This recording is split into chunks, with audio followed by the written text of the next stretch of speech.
evening and welcome to another community conversation.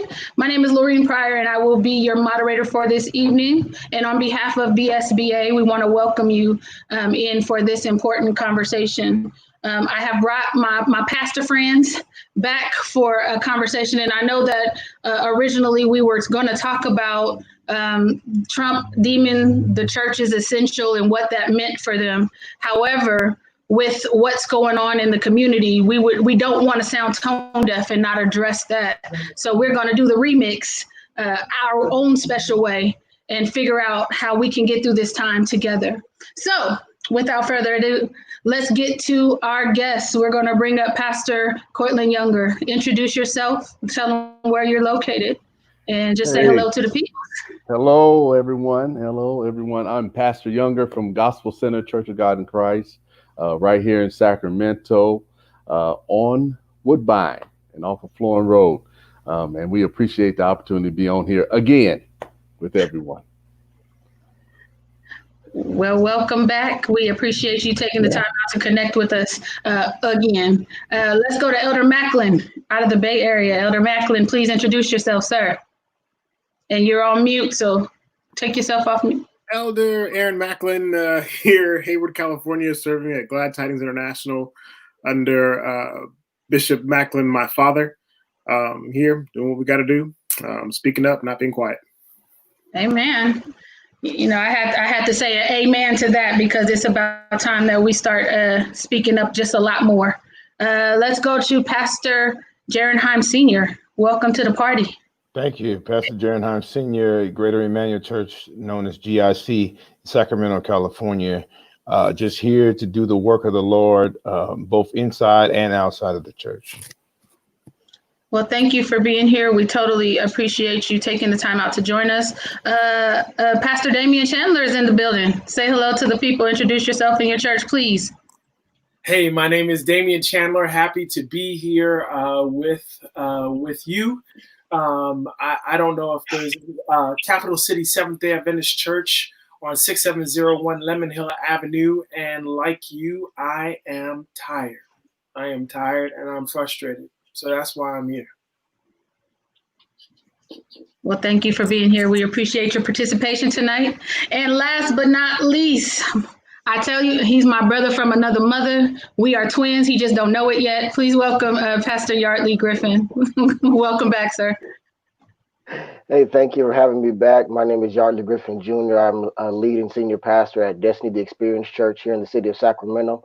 And I'm grateful to be back, and I'm ready to talk about some stuff.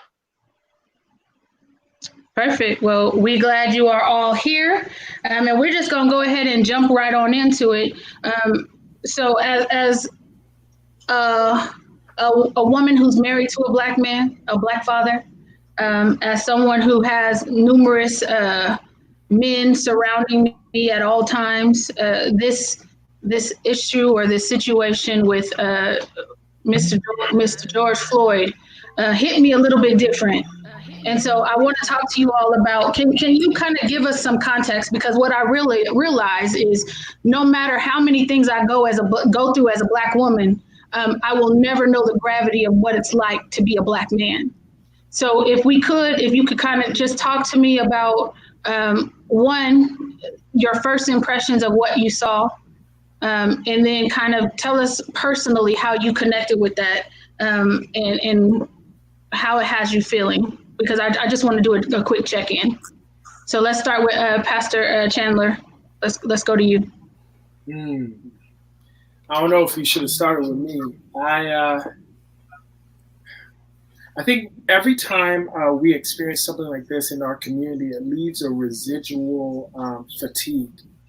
It's hard to see other communities able to just move on when we are laying in bed at night and having dreams about this stuff. It's hard to explain it to your kids again. It just leaves you tired. I was at the supermarket the other day and I saw an American man walking out of the supermarket with his fist just balled up like this. He was walking with fists like this. Nobody walks with fists like this.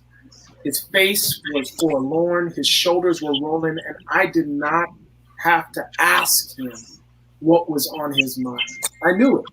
Now, the other shoppers, there were no other African American shoppers there, and they were just living their life, just buying bread and picking up hot dogs. But for me and him in that store, it was a very difficult day. So I feel the weight of that for my community, and I feel it personally. And right now, I don't really know exactly what to do with it all. I think that a lot of us don't know what to do with it, and that's why we're going to lean heavily on our faith community. Pastor Yardley, can you talk to us about, you know, your initial impressions and kind of what it's like to exist in a Black body as a male?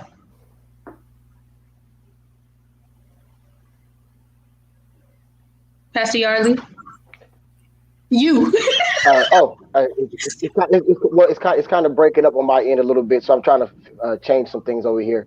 But I'll just go ahead and talk and do the best I can. Hope you guys can hear me. For me, I'm very frustrated. I'm very bothered. I'm very irritated because these things, they don't have to happen, and they should not happen. I believe the problem is it's Dr. Lerone Bennett said it's never been a Black problem or Negro problem in the United States. It's a white problem, and I hope, you know, I guess I'll offend people tonight, but I'll be okay, because it's not us. It's not us. It's not us, and so I'm trying to grapple with the fact that we always have the conversation over and over again. We're always talking about it over and over again. We're always having forums over and over again. But it's not us. We have to have the conversations with our boys about not going outside at night and not and driving at night and being in groups. But they don't have to have no one else has to have that conversation. And just to know that we're still there. And here it is again, that someone who wasn't doing anything is gone. It's just so very frustrating, and I don't know, you know, and I'm different from other people, and so I don't fight the protest. If you protest, you protest. If you don't protest. But everyone has their own platform to do what they have to do. But this conversation that we continue to have, I feel like cussing. I'm tired of having this conversation. I'm tired of we always having to come up with things that we need to do to shield ourselves from people that we shouldn't shield ourselves from. And it's time for us to stop always having to have these unique conversations about how we should present ourselves when we're not killing us. They're killing us. They're the ones on TV killing us. They're the ones we don't have a gun and we're suffocated and we can't wear hoods and things like that. And so okay, who's next? We can move. Pastor Jaron. Well, you know, I have not always, although my father raised me in the church, I have not always been saved. And so there was a time in my life when I spent time doing the wrong thing, and I lived in jail half of the year, and you know I was a vacationing on the outside, and so I've seen lots of this injustice, not only in Del Paso Heights area where I grew up, but also inside of jail. See, sometimes that's the other conversation that's never had. It's what's going on inside where they're basically helpless. All the inmates are helpless. And so you see these types of situations happening in there, and who are you going to tell? You know, the police are the ones that's running the jail. So there's no way to tell. So people are always, these things are always happening. And so I felt disturbed when I saw the video, but I hate to say this, but I've seen stuff like this before in the neighborhoods that I've grown up in. And I just think that at some point justice has to be served. And I think, you know, and I hate to be the one, but I'm going to go ahead and bring the Lord into this. But, you know, I think that the Lord is exposing things at this time, and he's going to put things into perspective. And I think that, you know, those of us that are believers, you know, to continue, this is the time when we need to pray, and we need to come together, and we need to band together as one, and allow, you know, people to express themselves, but also to help them to to be able to heal from certain things. And, if we stay together, we'll be able to overcome these things. That's what I think. Elder Macklin? I went off on, I think it was Facebook yesterday, because this is not the first time we have been dealt an injustice. This is also not the first time where we have, I would say, celebrated too early. The murderer of Trayvon Martin was also arrested eventually. The murderer who walked into the church and shot up the AME church was arrested as well. It doesn't stop there. I've seen all these posts that said he was arrested. That has not proven to solve anything for us.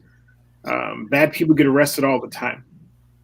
But when we are consistently, the hands of justice are taken from us, when there is a president who says, I understand they've been doing bad things, but I'm going to get them out. We're not even allowed a fair fight. Justice is only justice when it's dealt in their hand. But when it's us, we don't ever really get to see real justice. So my heart hurts. My heart hurts because it's difficult to preach to Black men. It's difficult to preach to sons. It's difficult to preach to brothers. And I don't have a son, but I know God will prayerfully allow us to have one as we're, looking to have more children. But after watching what I watched a couple days ago, my heart hurt because at this point, I really don't necessarily want a son in this hour, because there are just so many ways that him being Black already sells him short, period. And we moved from Hayward to another city, much lighter pigmentation in the city where we live now, just a few minutes away from the church. And it's sad because even in the grocery store a week ago, I was being followed, and I consider myself a clean cut. I know how to speak well. I don't consider myself intimidated. Well, but just because I was a Black man shopping, I was a threat. Getting food for my Black family, I was a threat. Driving a car, I was a threat. And my future son, who will be a son, will be a threat because of who and what he is. So it's difficult. My heart hurts, and I'm tired of powerless Facebook posts from people who will say something but will never do anything. So I'm frustrated. So, Pastor Jerome, I'm with you. I don't want to bring God into it, but He's here. And this is a moment where if you are silent, you are just as bad as the murderers who watched him with the knee on his head. Silence is not going to help us in this hour. It's just not. So I'm. Thank you for sharing that, Pastor Cortland. If I can, I'm gonna just start off by just saying I am upset. I'm mad. I am what my environment has pushed me to be. It has pushed me to be upset to the point where today, and I've been texting my cousin right now, and I had to literally today get on a Zoom meeting with my church and just cry to prepare to be on here tonight. I had to cry. I had to put it out there that I am hurting as a Black man. It is hard for me to continue to try to be strong for a society that continues to put me at a lesser level. It's hard for me to be strong at times, and so I had to show a vulnerable side of me. I had to simply show a vulnerable side of me today that my church doesn't normally get to see, but they saw tears. They saw a man who continues to be baffled and confused by by something that I know exists, but after one time after another, Black men are being attacked, and I am upset. I am upset, and there were many that are on the calls that were encouraging us um, and building one another up. But this is a season and this is a time where I believe that Black men are being hunted. Black people at large are being hunted and trying to be taken out of this world. And for us to come together in a forum like this, but also to expand this forum to other people outside of us, I think there needs to be a real conversation about what's happening in our communities, what's happening to our children, what's happening to our men, our women alike. And I am upset. I am upset. And I think that it's if anybody is watching simultaneously while we're streaming, if you could put your devices on mute, that will allow us to cut down on the feedback. Also, for the folks that are watching us right now, if you have any questions, comments, please go ahead and add them into the Facebook or the YouTube streaming platforms, and we'll be sure to get to them. So as we're going through this time, and I was watching, and I have not been able to watch the video in its entirety, only because I don't believe in watching snuff films. I don't think that I can handle everything that is going on.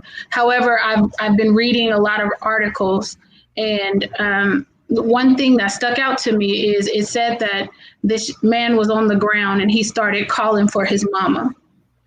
And so when men, what does one have to be going through as a grown man to call for his mother? And I'll go to Pastor Yardley. Can you kind of talk to us about that? What type of level of pain and angst must one be experiencing to call out in that way? It's reminiscent to me of, and in no way, shape, or form am I trying to compare Mr. Floyd to Jesus, but it's reminiscent to me when Jesus was on the cross, when he looks off the cross and he sees his mother down there. And instead of considering himself, he considers that his mother is getting ready to be without a son, and so he sends her to the arms of another young man. And so the pain in that moment was considering of what his mother would be going through without him, with it being there anymore. And it's for a son to call for his mother is you have to be going through the most excruciating moment in the world, because a son never wants to see his mother hurt. A son never wants to see his mother in pain. His number one job in life is to always protect his mother from him, from any and everything. And so for him to have to call for in that moment to be screaming and to be yelling, mama, mama, and the other things, and I can't breathe, and all those different kind of things, and saying whatever he could to try to get his life back. And with his dying breath, it would have to be the most excruciating moment of his life, knowing in that moment that this was probably going to be it for him. He kept saying, "They're killing me. You're going to kill me," and he keeps saying these things over and over and over and over again. And for 8 minutes, his knee was on his neck, and for 2 minutes and 40 seconds or 50 seconds, he was unconscious. And knowing that happened, and if his mother is still here, I don't know, but for her saying that, and anyone who's a mother saying that would know that has to be that he was in the most excruciating pain. It may not even been as physical as it was mental and emotional and psychological in that moment. And that's really where it is. It's less physical. It's more mental, emotional, and psychological. And that's what's bothering us today, is the pain that it's not just us, but that you're putting all of our people through. You're putting all of our people through, and you won't know it unless it's your people, and you won't know it. And so no one can tell me how we feel until it happens to them on a consistent basis. They will not know what it's like for a mother to cry out for her son. and when this happens. And so I don't want to hear what they have. I don't want to hear is how they really know. They can't tell me how they feel because they've never felt this, and they won't feel it until it's them in this situation on a continual basis, being battered, being bruised, being deprived of what's natural. And right now, for what's natural for us is knowing that our boys are going to keep having to scream mama and their boys won't. And so I'm wondering, does it make a difference? So when I first read that he was calling for his mother, immediately I started trying to look into where his mother might be. And does it make a difference that she had passed already 2 years? So in that moment, to be calling for his mother, it just hit me a little different. Pastor Chandler, when we're talking about the things that Black men are experiencing, I know a lot of men that I've seen comments they've been saying, well, where is God in that? What type of things would you kind of talk to or say to a man that's asking you, where is God right now? Okay, so 2 things. One, I appreciate what Pastor Yardley shared. I have an additional thought when it comes to why he called for his mother. When we grow up as men, our mothers bring us into the world, and in growing up, we become independent. And becoming more and more independent. Mama is always mama, but you celebrate the fact that you can take care of yourself and you don't have to go to her for everything. For a man at that particular point in his life to go back to calling for his mother, it means that the situation that he is going through has belittled him to the point that he has gone from being a grown adult to almost being a child.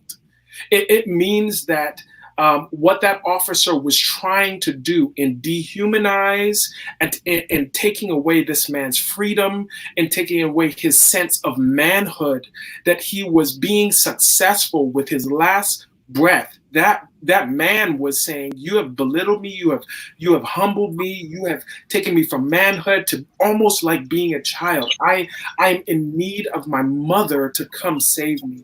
And for a grown man to get to that point, it has to be deep. It has to be overwhelming. It has to be. It's a sign of being absolutely and totally broken. And I think that every single man who's listening right now knows what it's like to lose all of your independence, all of your power over, forget your power over other things, power over your own life. You've lost the power over your own life. And now you are begging another man for life. You are to beg a man to breathe is the most dehumanizing. To be choked to death is just shoot me first, right? But to choke me to death and for me to watch my life fade away and for me to go in 8 minutes from an independent grown man who's out there doing my business to returning to almost being childlike. It's maddening and it's crazy. So you asked the question about God. There is a text, because I had to prepare a PSA for my church that is going to be shown it's going to be shown on tomorrow. But I was looking to God for some hope and for some help. And for those who are listening today, I want you to hear what David says in Psalm 27. David says, I would have lost heart unless I had believed that I would see the goodness of the Lord in the land of the living. One of the issues that people have with the church is that we are always talking about heavenly things. So we talk about, don't worry, God's going to fix it. We're going to walk on streets of gold. We're going to wear white robes. We're going to get a golden crown. And listen, I want to walk on streets of gold. I want to wear a robe. I want to see that gate that's made up of one pearl. I want to see that all. But if our eyes are so fixed on the clouds that we do not see the blood that is soiling the soil that we are standing on, that's saturating the soil, that we are standing in, that our religion is useless. Now, even though our religion is useless, God is always present. I want to give you, I don't want to be long-winded, but I want to tell you what the word says. The word. Proverbs 31:8-9 says, open your mouth for the mute, for the rights of all who are destitute. Open your mouth and judge righteously. Isaiah 1:17 says, learn to do good, seek justice, correct oppression, bring justice for the fatherless, and plead the widow's cause. How many more kids are going to happen as a result of these shootings? How many more widows are going to have to plead for their husbands because their husbands died at the hand of a murderer? No, God has a word. Sometimes religion does not repeat what God says, but God has always been present. God has always been loud on this thing, and God has always been calling for justice. And I would suggest that if God is calling for justice, the church needs to do the same. We need to open up our mouths and tell people that God is not blind and he's not deaf, and he's not just preparing heaven and building mansions for us and forgetting that we're being murdered and killed and slain down here. Once again, if your eyes are on the clouds to the point that you can't see the blood that you are standing in, then your religion is useless. And in the vein of religion being useless, talk to me about why churches have, it appears, have been silent on issues of injustice. Pastor Jaron, why do you think churches have been silent? Well, I think mainly a lot of churches have been silent because most of the time they just want to play neutral. They want to be in the middle. They don't know who's, they don't want to seem to be leaning to either way. And a lot of times churches are, it's unfortunate, but a lot of churches are led by the idea of who's got the money, and whoever has the money and who's putting in the most money is, you know, you tend to lean to make sure that they feel all right, because you don't want to lose members. And it's unfortunate that pastors, a lot of pastors kind of lead that way. And so that's why I think God is calling for, he's in this day and time, he's calling for a new, bringing up some young brothers to come up and start just having a voice and not caring, you know, just leaning on him for everything that they need and not the people. And I think what's happening is that people are having the opportunity to learn from these situations, and I think the church is going to prevail. And it seems as if we're being real silent right now, but I'm seeing a lot of new leaders. My covenant brother, Pastor Yarley, Pastor Dennis Austin, Pastor Stefan, Pastor Chandler, who I just got to meet one time, and all these other young brothers coming up. I think we're trying to open up our mouth and say something. And I think there's a new situation happening, and I think that's challenging also the elder pastors and bishops and so on and so forth to kind of step up too, because they see us like, you know, not being silent about what's going on, and I think we're going to be able to carry the remnant. Elder Macklin, I've been seeing a lot of people in the comments on different social media sites, and they're saying, why are we continuing to try and kind of be under this white man's religion? What would you say to those folks who are saying that Christianity was given by the white man to the slaves? What would you say? Well, to some extent, I would say they have, quote unquote, done their homework, especially when you hear about the beginning of the AME Church and several other religions that were birthed, quote unquote, from slavery. But I also take it back to the Catholic Church. When Martin Luther was nailing the 95 Theses on the doors of the chapel, that wasn't the first time he did that. The reason that it made a big stink was because what he posted in there was so big that people finally saw it. He had been posting theses on the door for months. He'd been doing that. So what do I say? I say, yeah, that's great. It is a religion that was, quote unquote, given to us. But now that we have this Bible and we can read for ourselves, it does not just become the white man's religion. This is our Bible. And I was just thinking, I said, God is coming back for his church. He's not coming back for a white man's religion or a black man's religion. God is coming back for his bride, which is the church. So it is so much larger than people trying to segregate the gospel to say white man's religion, this denomination, that denomination. God is coming back for his church. And what we are asking ourselves now is, what will this church look like when he comes back? Will we be silent in moments that matter? Will we say nothing and only appeal to those who are trying to make sure our pockets in the church looks good? Are we going to sit by and say nothing about the widows? Will we say nothing about injustice? What is this church actually going to look like? It's bigger than just white man's religion. You have the Bible. You can read for yourself. That's what made Martin Luther so amazing. He was finally making sense. And people were able to open up and read and say, wow, this is really in here. Yes, this is in here. Injustice is in the Bible. This is in here. Now we have to deal with it. So what will we as a church do with this moment? We have a moment. What are we going to do with it? Now what will the church look like? Because God's still coming back for his church.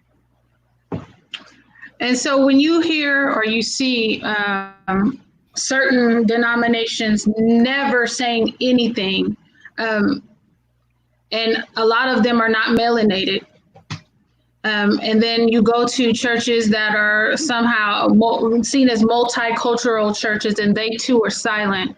Why is it that we've allowed folks to basically present Jesus as a punk? Pastor Yarley, why have we allowed people to present Jesus like a punk? Well, basically, I believe that there's a lot of people, men, women, boys, girls, children, people out there who are simply afraid of those who have quote unquote trailblazed the way for them. They have feared saying certain things and doing certain things. As Elder Macklin just shared with us about the Lord Jesus come back for the bride of the church. People are afraid to admit that basically when Jesus was a baby and his parents went and took him and hid him, they took him to Egypt to hide, which means Egypt is in Africa, which means that he had to be dark skinned to be hidden in Egypt.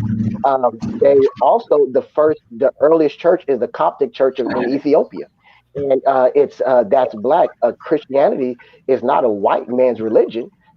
People don't study, and they pick up things and they put them down. And so what happens is, because we don't study, and then we're afraid many times to go against the grain, we're afraid to be revolutionaries. Then we side with people to be able to sit on their platform, to do what they do, instead of forging ahead and taking a chance. And maybe people aren't going to like you for standing up. And I would say to those who choose to be a part of those who want to not speak to us and be a part of those evangelical churches, you're afraid, and you're ashamed of who you really are. And you don't have to say black power to believe in black people, but you should speak to black issues or African American issues or Negro issues. And that's the only way. And if you can't speak to that, then you can't have my vote. I can't put money in your offering plate. At this stage, if you can't say that not just because we're not talking about all lives, if you can't say, hey, that black man's life matters, without having to qualify or quantify the statement that we know all lives, but we're talking about black people right now. And I think everyone should be able to say that without being afraid or without fearing that. Right now, we're talking about George Floyd. We're not talking about them. We're talking about us. And we can't be afraid anymore. And we have to stand up and be counted for what we really truly believe in. And it's just time out for fear, time out for being afraid. And as my daddy would say, time out for being a punk. Time out for being a sissy. You just got to stand up for something. If you don't stand for anything, if you don't stand for something, you'll fall for anything. And there are so many of us who are falling for anything because we refuse to stand for the truth, because we're afraid of what they may say. And as a result, let me say this, I may get in trouble. And Bishop Eddie L. Longs, Sr., his son said this: after all, who the hell are they anyway? And I'm not afraid of they, because they are nobody when it comes to truth and honesty. And so let's just be truthful. They scared, I'm not. I hear that. I ain't scared either. I got your back. Pastor Cortland, do you think that the church has tried to water down this message as to not offend people, but to get them through the door? I think some churches may have done that. I think some churches may have watered down the message of Jesus Christ. But I do definitely think that what the gospel oftentimes does is it presents the problem. And if we don't clearly make the problem one of the focal points, I know we get to hope all day long, but we have to present the problem for people to understand about the hope that we have. And so I'm reminded of Nehemiah when he heard about the news about Jerusalem. The temple was built, but the walls are still torn down. They were still in the place where they were defenseless. And right now, I think even now, I think the black man sometimes we feel defenseless. And so after he prayed and after he fasted, he took action. He took action, and now more than ever, we need men and women of God to stand up and declare, as Pastor Yardley said, the truth. It's the truth that only liberates us. It's the truth that only pushes us forward. It's the truth that only sets us free. And as long as we keep skimming over the truth, as long as we keep cloaking the truth, the lie is going to be forever present in our lives. And so we have to see things as they are. The church, I apologize today for the whole church, to my own church. If there are people out there that's online right now, if you believe that the church is not saying anything, as my brother said earlier, there are some young men who are going to take a stand. There are some young men that are here today that are on this forum that we're going to take a stand and we're going to say something. I'm tired, and oftentimes y'all see me smiling and everything, but if you touch mine, if you mess with mine, you have to deal with me. And so now you have to deal with me. You have to deal with my face. You have to deal with my voice. And my voice means something in my community. Amen. As black men, our voices mean something in our community. And as leaders in our community, amen, we should continue to tell the truth. Amen. And so when we're talking, a lot of times when churches or people who attend churches start to stand up and they start to request that their church get involved with certain things, a lot of times you hear this thing about separation of church and state, until it's time for the politicians to come through and invade your pulpit to get access to your people. So with this perceived thing of separation between church and state, let's start talking about, what are we going to do? What solutions are we going to, what things are we going to start suggesting so that we can get involved, not when something happens, but so that we have a prolonged connection with our communities and that they see us visibly? What type of things do you think we should be doing right now to kind of organize ourselves? And I'll start with Pastor Yardley. You look like you want to talk to me, so I'm going to talk to you. Well, I think that first thing that we should do, like Pastor Chandler, my buddy, who we've been trying to get together for the last 10 years and ain't did it yet. But anyway, like Pastor Chandler, I was seeking the Lord and trying to figure out myself what to say and what to do and how to minister and how to share with people. And I was reminded in the Second Chronicles, I believe it's chapter 20, around verse 12, when Jehoshaphat made this statement, and he said something to the effect of, he said, the truth is, and I'm paraphrasing, we really don't know what to do, but our eyes are on God. He said, our eyes are on you, Lord. And I think one of the first things we can do when we share with you in our community is tell people, right, the truth is, we don't have all the answers. Amen. God does, but we don't. And so I think that because people, they come running, and many times we mislead and misguide people by attempting to always have the answers, attempting to always have the word, attempting to always know the direction that we're going in. The first thing that we can say is, hey, we don't have all the answers. That's the first thing. God knows, but we don't know. The second thing we can do is first, no, not we don't have all the answers. The second thing we can do is not be afraid to listen to what the people are saying, and then know where what our lane is. And if our lane isn't marching, be able to say, okay, if you don't march, what can you do? If you don't pick it, what can you do? If you don't post on Facebook, what can you do? Begin to listen and find out from people what their availability is, what they can do, because it's not only right what we do. This platform is not the only platform that we can use. Talking doesn't do it all. Somebody out there in Sacramento is getting ready to march, or they're already marching right now. And then somebody has to organize the march. Someone has to be somewhere to provide a safe haven. So if the police start going crazy, what church can they run to? We have to begin, or where can they go? Who has the food available for them who are out there marching? We have to begin to come together and find out, and find out from people, and not just sit in forums with the quote unquote leaders and talk to them, because 99% of the time the leaders don't know, because the leaders aren't out there with the people. And so we have to talk to the people to find out what they need, what they are feeling. Because me going to me talk, well, when are the preachers going to organize? Who cares if we're not talking to the people to find out what the people need? What do the people want? And so we don't need to set up a forum. Let's start calling people. Let's start getting our churches, invite people to church, not to put in an offering, not to get saved, but what do you guys need?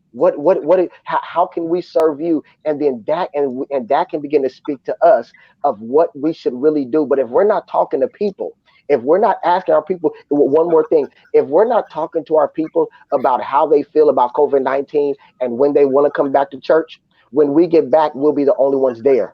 But we need to ask our people how they feel and what they want, and then that will help us figure out how to what to give, what to offer, how to come together. But us just thinking we don't know everything and coming together, that's I believe, my personal theory, why we may be in some of the shape that we're in, because we think we know everything and we don't have all the wisdom. There are smarter people out there than the average pastor, way smarter people out there. And we need to begin to talk to them and find out from them. And then we can put our wisdom with their wisdom, and we can begin to create some amazing ways to really help and bless people, and not just sit around and have these useless conversations.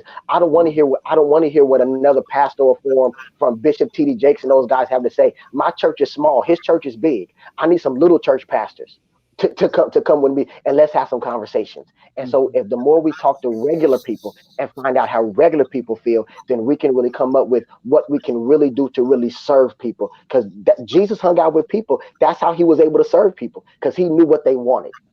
And so that they said they were hungry, and so he fed them. Jesus didn't just just show them food. When they said, hey, we're hungry, that's when he fed them. And sometimes we have good stuff, but that's not what they really need. And so I'll be quiet. No, don't be quiet. Pastor Chandler, what do you think? What are some things we can do? I see Miss Angeli, I don't know if it's Angelia or Angela Jones. She says the pastors of Sacramento should organize a press conference of some sort. Is that along the lines of what you were thinking, or what do you think we should be doing at this point, sir? All right, so I'm going with. Let me see which one. Other way. There you Anyway. That guy. So I'm going to tell you my experience when I came to Sacramento was just after Stephon Clark shooting. After the shooting, I went to a meeting. It was at Pastor Porter's church. And while we were there at the church, they said that they were going to have a protest. So I'm a good old suburban boy. I don't know nothing about no protests. I don't know. I'm from Toronto. I don't know nothing about no streets. Martin Luther King is a legend, but I wasn't there. I'd never walked the streets before. I went to a coffee shop and I was preparing my sermon for the next day, because our worship is on Saturday morning. And I heard the Holy Spirit saying, "What are you doing?" And I said, what do you mean? I got to prepare a sermon. We got to preach tomorrow. It's like, the people are hurting and the people are downtown at a protest and you're preparing a sermon. The sermon is downtown with the people. So I got up, packed up my bags, went downtown, didn't know what to do. Didn't know. I mean, when I say I was green, I was greener than green. I was just a bud, right? I go down there. And when I get down there, I see Pastor Kevin. I see Ryan. Ryan McClendon is down there. Les is down there. And I don't know what to do. I mean, brothers, like, I'm lost in the sauce. I don't know what to do. I just want to stand on a hill real far away, right? And just look. Les saw me, said, we need you. And he grabbed my hand. I'm like, dude, if you don't let go of my hand, because I'm going home today. I'm not dying in these streets. He grabbed my hand. We go down there. And man, all of a sudden, I'm with the people. I am feeling the people. I am understanding the pain of the people. Listen, if you are watching what's happening in Minnesota and you're seeing buildings being burned and glass, I'm not saying it's right, but until you are there, you don't fully understand. Yo, when this dude says we're going to shut down Golden One Arena and we shutting down the game, I'm like, you're going to do what? You crazy. We go up there, man. They form a barrier around the arena, and there was this young man. Man, I'll never forget it. There was this young man who saw a white security officer and walked up to him and said to him, "Do you care that Stephon Clark died?" And the white security officer said, "I don't care about that at all." And I saw the guy pull back to punch him in the face, and I grabbed his hand. And I said, I couldn't think about anything to say. I said, "Young lion." And he said, "Yes." I said, "Do you have children at home?" He said, "Yes." I said, "Do you plan to see your children and put them to bed tonight?" And he said, "Yes." I said, "I want to help you put your kids to bed tonight." And he said to that security guard, "If these pastors were not here, I would have punched you in the face." But it's not just for our black brothers either. There was this crazy white dude who was there, and he had a sign. It was "Hate the criminals, love the cops." We walked up to him and we said, "Brother, this is not the place for that sign. You're going to get yourself in trouble." He said, "I don't care. Before he was finished, before he got punched, man, this punch came from I thought I was watching Mission Impossible on TV. This guy got socked so hard. He was white. Blood spewing everywhere. And pastors, first time in my life, I am kneeling. I look, Ben, what are we supposed to do? We kneel, black men, kneeling around a counter protester to make sure that he gets home. There's a presence that we can have as pastors. And yes, maybe we call a press conference, maybe, but to be with the people and to feel the people's pain and to understand the people. And to show everyone everywhere that I'm not just the pastor of black people. I pastor black people. But I'm the pastor of everyone. Anyone who's oppressed is a part of my church and is a part of my responsibility. I think that when we do that, the people look at the church and see the church and say, wow, that's what the church is about. The final thing, I talked too long. A police officer, Ben was standing behind some of the police officers that day and heard a police officer say, "Man, I hear that there's some crazy pastors down here with the crowd." And the guy said, "Yes." And the police officer said, "Where are our pastors? Why are our pastors not down here standing with us?" Everybody wants their pastor to be present. White, black, Indian, Chinese, doesn't matter. And when we do that, we make a change, because when we come, we bring the presence of God, we bring the presence of the church to where people are, rather than calling people to where the church is. Amen. Yes, sir. Love it. Great. I agree 100%. You have your hands up. Were you going to say something, or you was just agreeing? I'm just shouting. Oh, okay. All right. And I'm going to try to get to everybody. I know we're running out of time, but I want to make sure that we get a couple more thoughts in terms of the things that we should be doing to kind of prepare ourselves for where we're going next with all these injustices happening. What is our responsibility as people of the community, because we're going to be more present? What should we be doing? And we'll go to Pastor Cortland really quickly. What should we be doing? Amen. Real quickly, and I heard this last night, and I took it as my own. It's educate, and then agitate, and then legislate. Amen. If we don't know, if we don't have an understanding, how can we agitate a system that we don't understand? Yep. Yep. And get legislation? I thank God. Today I was able to be on the call with Selena and Lorene today, and I was being educated on how bills are being passed or agendas are being pushed. And if we don't know those things, it's going to be hard for us to fight effectively. Pastor Jaron, what should we be doing? Actually, I agree with Pastor Yarley and Pastor Chandler. I think that the best way to push our Jesus initiative is to get on the front line with the people, find out what they need, and try to source their need first, and then we'll be able to show the love of Jesus. And so I like how when Pastor Chandler was talking about that situation at the Golden One Center, when you're down there and you're able to put the things that you preach about in action, I just believe that you become more effective. And my total goal is always to try to be a witness for Christ, no matter what.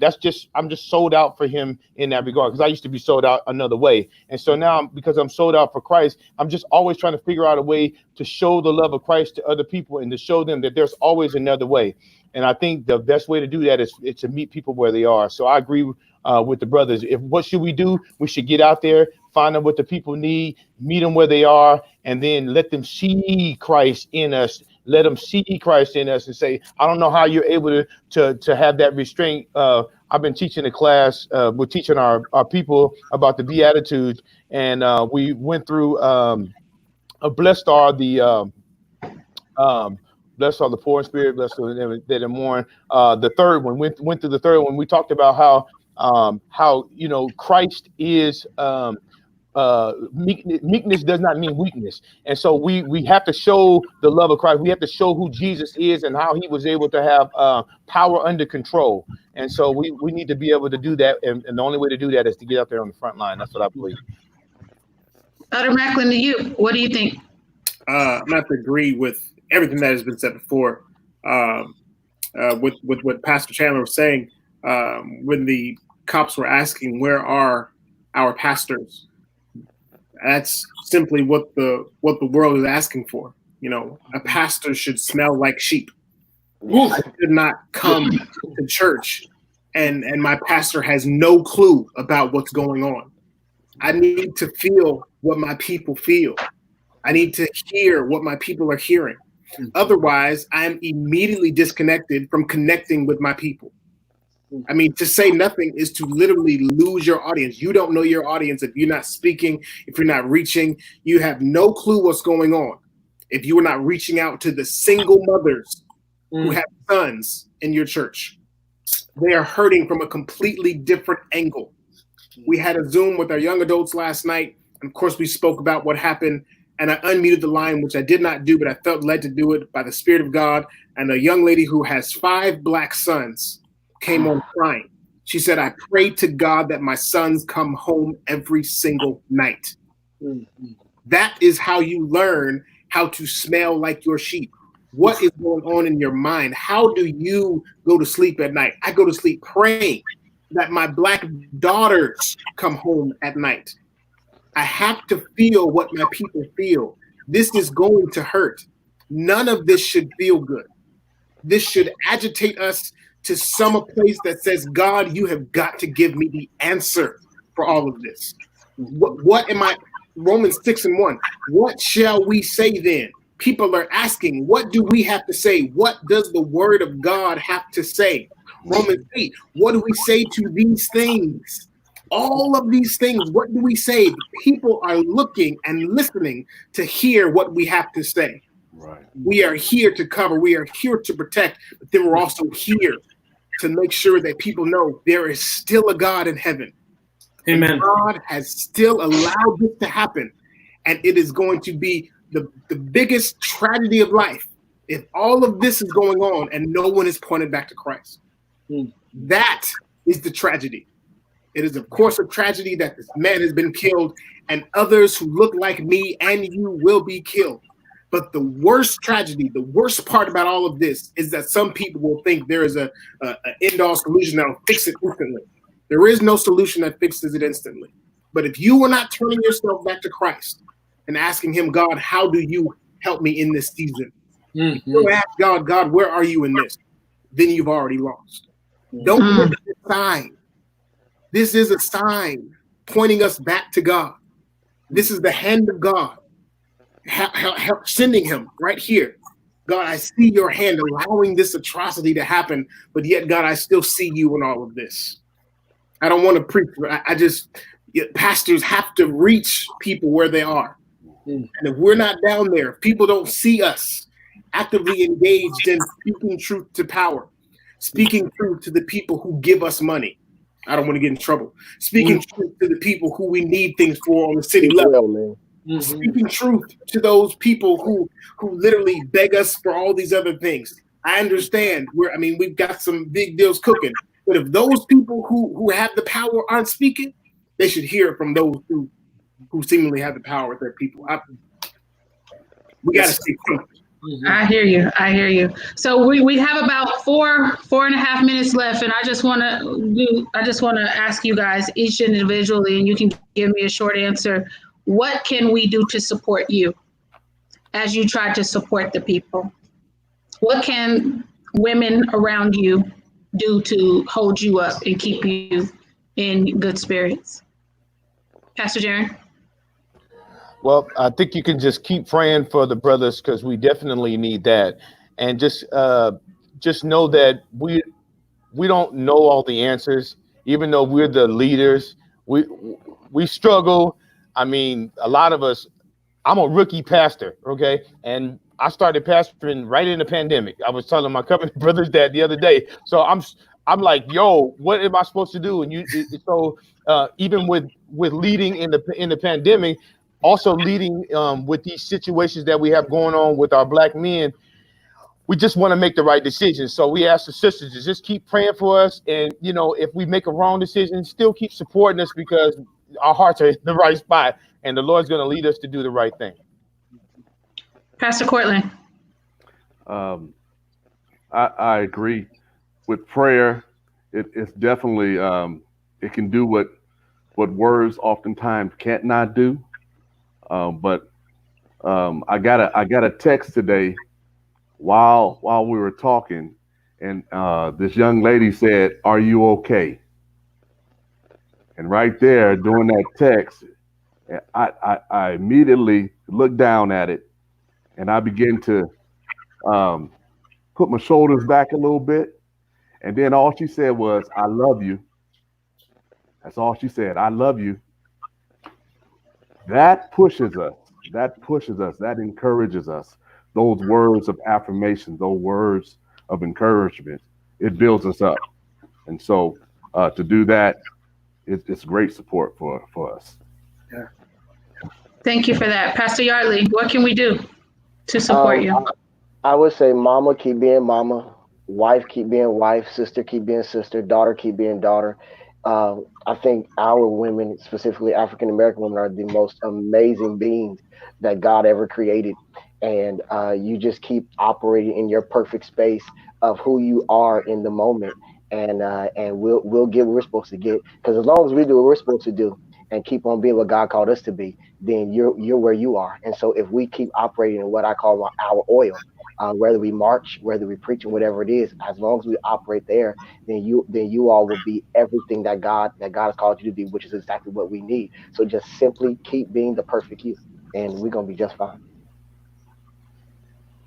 Pastor Chandler. I think how we can be supported is I need to understand that every single Black man was under the knee of that officer. All of us. All of our necks were there. We felt ourselves there. So when you see us walking around in the fog, touch us, because our necks are still under his knee. And we need your help. So there's a text that I want to give, and it's a text that I've chosen.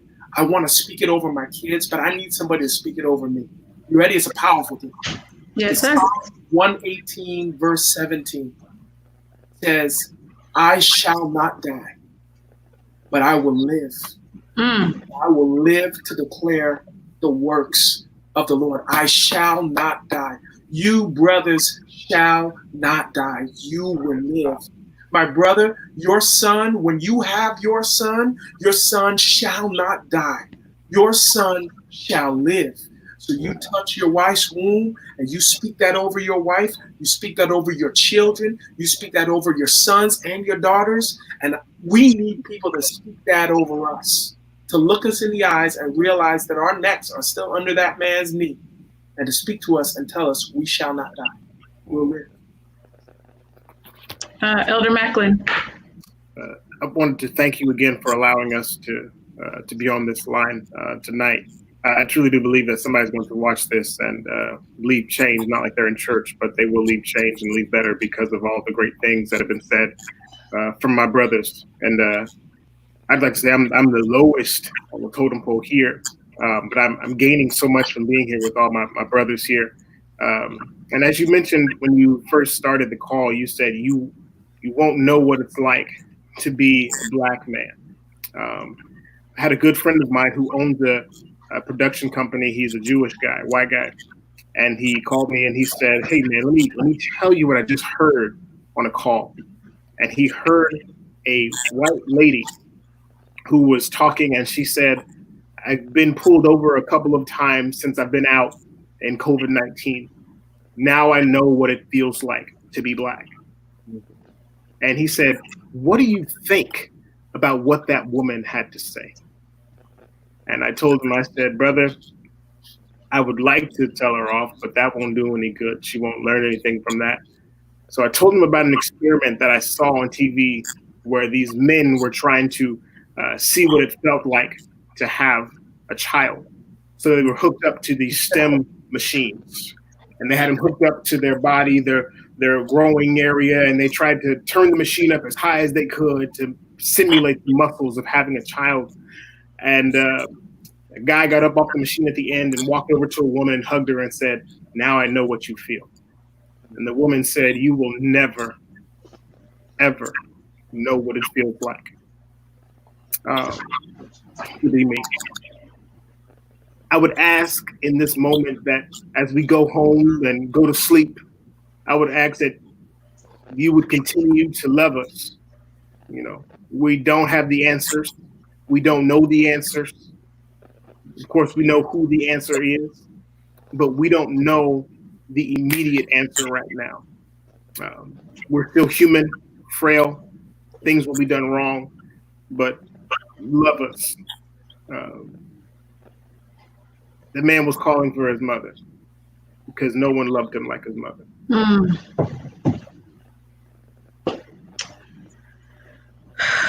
That's a lot. And so before we wrap up, I did see a comment in the chat, and she asked, what do we do from here? How are we going to organize? It says, will the pastors on the panel be willing to get it going? What I will say is BSBA can serve as the vehicle to get that going. I will volunteer myself and my sister to be the respondents for any pastors that want to get it going, that want to organize, that want to figure out, one, how bills become laws, how legislation is passed, who's doing what. If you want to get involved at the school board level, I am your girl because I stay on their necks. So I will offer myself and my sister and BSBA to serve as the vehicle for that. So if you're interested in becoming a member of BSBA, you can go to www.bsba-ca.org. And I just wanted to say really quickly, a lot of times as mothers, as wives, as sisters, cousins, I'm one of the ones, I want to jump in front of y'all. I want to be like the Dora Milaje on Black Panther. I'm ready to go shave my head and get my spear and start standing in front of y'all to give you some reprieve. But I don't know how. I'm not going to shave my head because, the curls is banging. I'm having a really great hair day today. However, what I will say is that there are a lot of women out there like me who are like-minded, who know that you all need a little extra support. And so we're going to go ahead and volunteer ourselves to be that for you. But I wanted to thank you all for taking the time to come and talk to me yet again. Thank you for sharing your heart. Thank you for being the beautiful Black men that I know you are. You shall not die. You are going to live and you're going to change some stuff, as well as those who are watching. You shall not die. I don't know how many men are watching, but I'm gonna just go ahead and speak that. So on behalf of BSBA and my wonderful panel of these beautiful Black men, we say thank you for joining us, and we'll see you next time right here on BSBA's Facebook page. Join in, stay connected. God bless y'all.